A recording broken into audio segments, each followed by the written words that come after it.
Well, it is time now to answer your legal questions. You can call us now, 256-536-0077.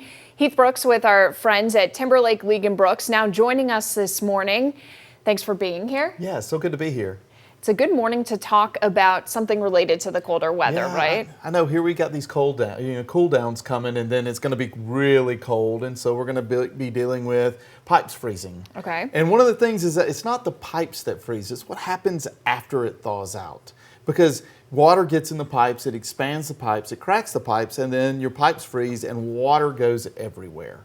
And this is a real problem for people's floors, for sometimes their personal property. So does an insurance company pay if your pipes freeze and your floors and your property is damaged? And the answer to that is maybe, depending upon your policy of insurance with your insurance company. Okay. Generally, insurance companies aren't going to pay for flood damage. And so sometimes you have to have a flood. If it's an actual flood, then you have to have additional coverage to pay for that flood damage. Sometimes, though, pipes bursting doesn't necessarily count as a flood. And so your insurance company will pay for that. But you got to make sure to read your policy carefully, because there are some homeowners insurance policies that may exclude that kind of coverage. And then there's also the issue of you have a limited amount of time, correct? That you need to contact the insurance company to make like that effort to get things cleaned up? You know, that's one of the things. In Alabama, we call it, the fancy legal term is mitigation of damages. So your house gets destroyed with water, or an area gets some water damage, and then mold sets in, and then you got mold in your house, and other things start happening.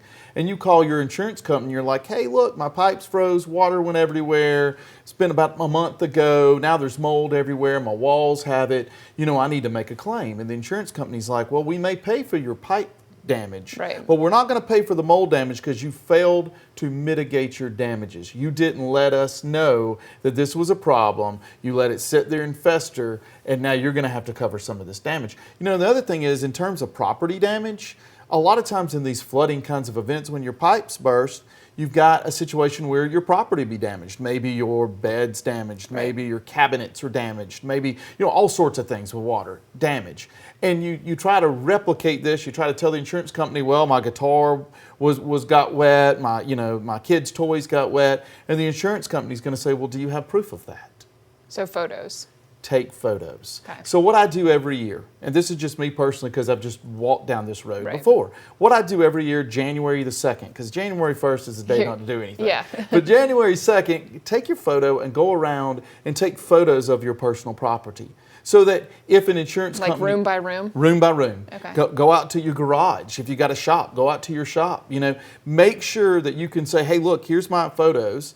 Keep them in a safe place. The photos in a safe place. A lot of people have the cloud, you know, so we keep it up in the cloud. But make sure you have something that, if a worst case scenario happens, God forbid you have your pipes burst, or you have a fire that hits you. You know, this could be really important to replicate these damages and to say, hey, this is my stuff.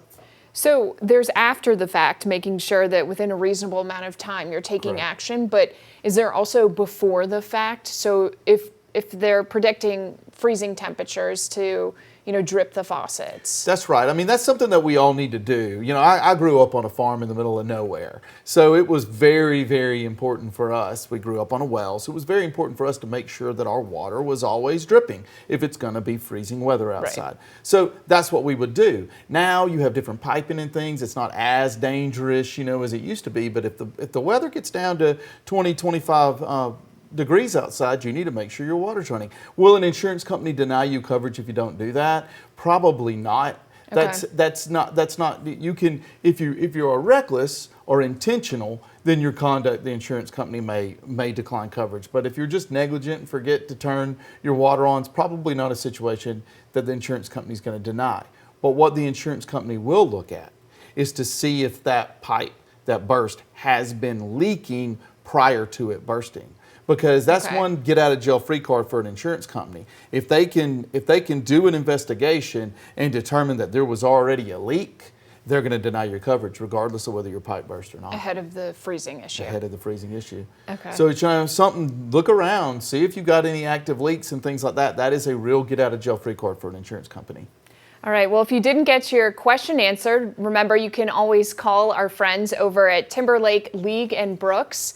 And you also have the blog as well, correct? That's right. You can get a lot of good information from our blog about what to do if your home gets damaged by fire, by water, by anything like that. So check out the blog. It can provide some valuable information.